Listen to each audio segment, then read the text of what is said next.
Si on ne mourait pas, on mourrait de ne pas mourir. Qu'y a-t-il vraiment après la mort? La réponse à cette question varie selon les religions et les cultures. Dans la pensée bouddhiste, la mort ne conduit pas dans un autre monde, il n'y a pas d'au-delà. Les morts se réincarnent sous une autre forme de vie. En Afrique, il existe une croyance qui dit que les morts vont habiter les volcans. Pour Jean-Paul Sartre, la mort correspond au néant, tandis que Gabriel Marcel la considère comme une libération.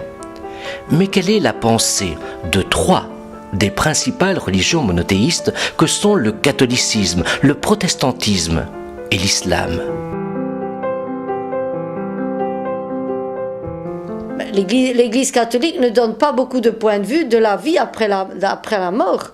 Bon, elle parle d'une vie éternelle, oui, on vit, on croit en cette vie, mais pour la vivre au quotidien, ce sont des sentiments.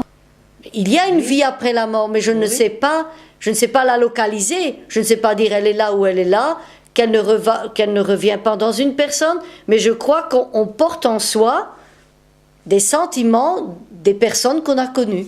Le paradis, ça n'est pas quelque chose qui est soit dans un continent ou dans un autre. Je crois que le paradis se vit en esprit avec nos morts. Et je crois que là, on aura une vie épanouie, autre que celle qu'on a sur la terre.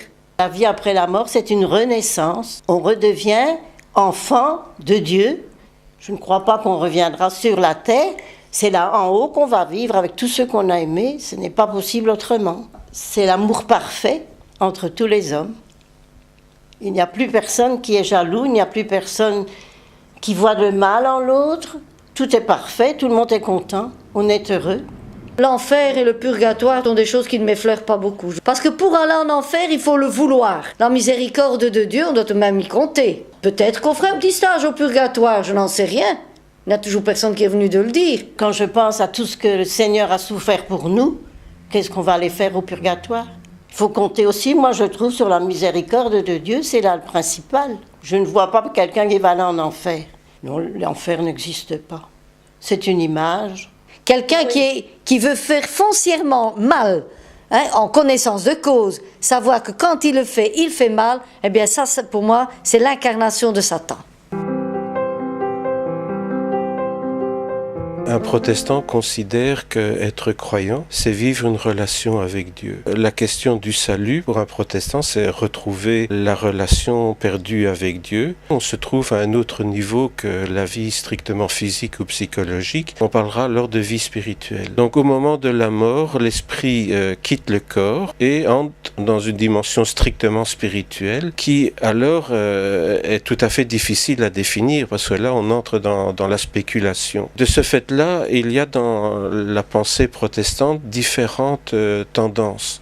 Certains, par exemple, considèrent que la mort nous fait entrer dans un état d'inconscience et l'être humain revient à la conscience au moment de la résurrection et du jugement dernier. Pour d'autres, l'être humain en mourant rentre dans une dimension spirituelle et alors la résurrection des morts, le jugement dernier est pris de façon allégorique. On ne sait ni ce qu'est le ciel, ni ce qu'est l'enfer, objectivement. La seule chose que l'on peut dire pour les croyants, c'est que le ciel, c'est la relation retrouvée avec Dieu qui dure dans l'éternité, donc dans cette dimension immatérielle de l'esprit après la mort, et que l'enfer, c'est cette situation où l'être humain qui n'a pas retrouvé sa relation avec Dieu sur la terre vivra dans l'éternité une relation sans Dieu. Pour le protestant, le salut n'est pas tellement une question pour après la mort, mais est d'abord une question pour ici-bas. Selon la conception de l'islam, la vie sur terre est une vie éphémère. La vraie vie, est celle qu'on appelle l'éternel, et c'est celle qui vient après l'au-delà. L'homme, il est composé du corps et de l'esprit. L'âme, ça reste une nature, disons, que Dieu se réserve. La mort signifie tout simplement la séparation. Le corps se décompose. L'âme, elle est éternelle en islam, donc elle ne se réincarne pas. Cette âme, elle se trouve dans un monde intermédiaire après la mort jusqu'au jour de la résurrection. Quand Dieu l'aura voulu, viendra ce qu'on appelle la résurrection et que les âmes rejoindront les corps. Il y aura ce qu'on appelle à ce moment-là la balance, parce que tous nos actes seront pesés. Les gens sont appelés à passer au jugement. Chacun de nous sera questionné sur la plus petite chose qu'il a fait dans sa vie, en bien, en mal. Comme il dit le Coran, nos actes terrestres seront pesés, nos bonnes actions ou nos mauvaises actions. Il y a le paradis, il y a l'enfer. On n'a pas imaginé l'enfer, il est comme ça ou il est comme ça. Les croyants ne vivront jamais éternellement à l'enfer. Donc ils vont payer pour ce qu'on appelle leurs actes s'ils ont commis des péchés. Mais n'oublions pas qu'il y a il y a la miséricorde divine qui intervient, le pardon, et les personnes qui ont payé à l'enfer iront au paradis par après. La vie après la mort répondra-t-elle à une de ces perspectives ? Personne ne le sait, mais grâce à la mort, nous saurons.